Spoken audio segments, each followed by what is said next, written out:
মুন্সিগঞ্জের সিরাজদিখানে বসুন্ধরা সিমেন্টের dealer point উদ্বোধন করা হয়েছে।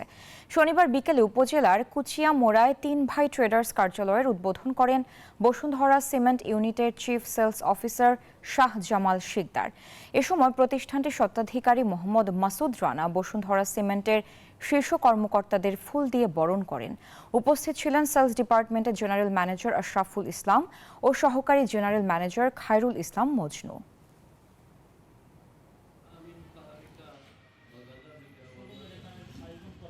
বসুন্ধরা গ্রুপের চাহিদা দিন দিন বাড়ছে, কারণ আপনারা জানেন বাংলাদেশের সবচেয়ে বড় বড় যে প্রজেক্টগুলো রয়েছে, পদ্মা ব্রিজ থেকে শুরু করে মেট্রো রেল, পাতাল রেলের কাজ নতুন করে হচ্ছে, রূপপুর পারমাণবিক কেন্দ্র সহ সকল বড় কাজগুলোয় বসুন্ধরা গ্রুপ এগিয়ে থাকার কারণেই বিদেশিরা সহ বাংলাদেশি যারা বড় ইঞ্জিনিয়ার রয়েছেন সবাই বসুন্ধরার প্রতি মনোযোগ দিয়েছেন, এবং যার ফলে সব জায়গায় এই কাজের কার্যক্রম আরো গতিশীল হয়েছে।